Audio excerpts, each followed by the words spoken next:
customer preference is slowly moving towards SUVs, we've seen a huge influx in this space over the last few years. They come in all shapes and sizes now, and most of them focus on their on-road mannerisms rather than off-road prowess. Now, back in 1999, 20 years ago, this wasn't the case. But that's when BMW decided to introduce the X5. Now, BMW made it very clear from the beginning that this was a car that was going to focus more on its on-road performance, on-road dynamics. It was going to be sporty rather than, an out-and-out off-roader. In many ways then, BMW pioneered the whole sports SUV category with the X5, and 20 years later, the company is out with the 4th generation model. It follows the same philosophy as the original and the previous generations, but it has improved by leaps and bounds as an overall package, complete with more space, much more tech, and significant changes in the way it drives. For starters, the new X5 is 36mm longer, 66mm wider, and 19mm taller. The wheelbase has gone up by 42mm as well. The nose displays BMW's latest design direction with an upsized kidney grille flanked by all LED headlamps. Compared to the front, the rear looks much more understated with sleek LED tail lamps and dual tailpipes.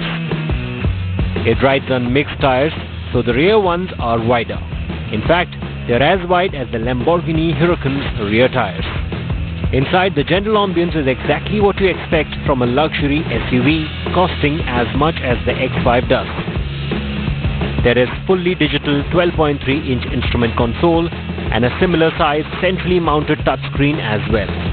There is a 4-zone climate control on offer, 16-speaker Harman Kardon audio system, and electrically adjustable seats on offer.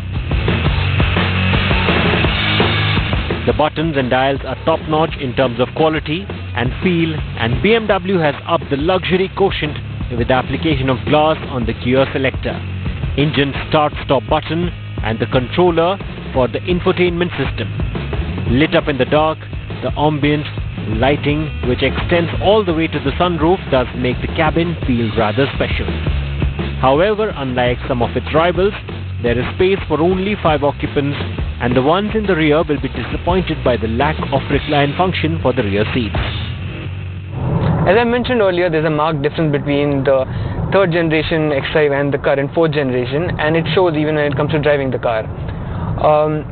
That distinct BMW feel, I'm afraid, is gone, so everything feels more comfortable actually. I mean, I know it's not a bad thing, but yeah, the steering is lighter, the suspension setup is oriented more towards the comfort side, and that's obviously not a bad thing. I mean, it's going to appeal to more people and appeal to those who have previously complained that BMWs have a stiffer suspension setup or a heavy steering, and those people. So it's going to appeal to more people, and that's obviously a good thing for BMW. But BMW fanboys who look for that distinct driving experience might be a little disappointed.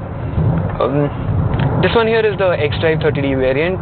It comes with a 3-liter straight-6 diesel engine, which makes about 265 bhp and 620 Nm of torque.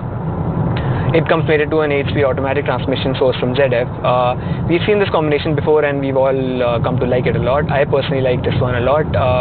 It's got ample power, it's got ample torque, and it pulls really well. For the driver, you get multiple driving modes to choose from, including Sport, Comfort, Eco, and there's also Individual, which you can configure to suit your specific needs. As the name suggests, Sport is the sportiest of the lot. It'll actually lower the car because this one gets an air suspension, so it can modulate the ride height.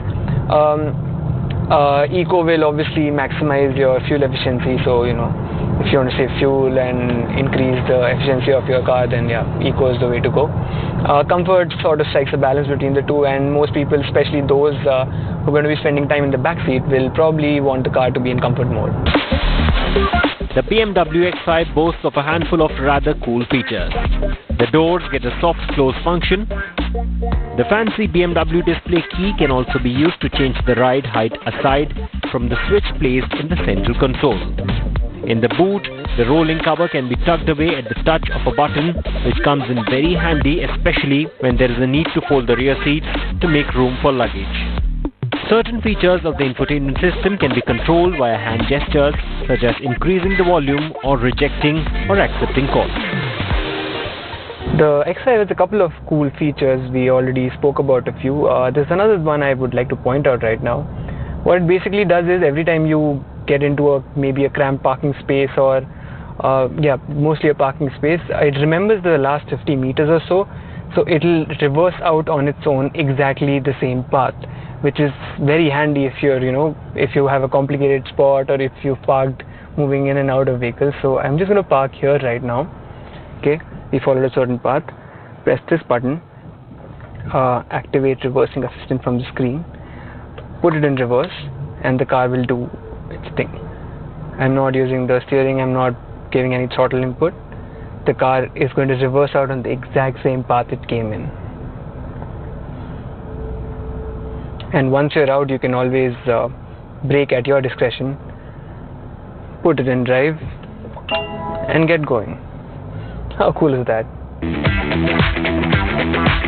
Priced at 82.4 lakh rupees, ex-showroom for the X-Drive 30D X-Line variant, the X5 has gotten more expensive, no doubt. But the incremental price also brings with a whole lot more car in terms of space, enhanced luxury, comfort, and a plethora of features.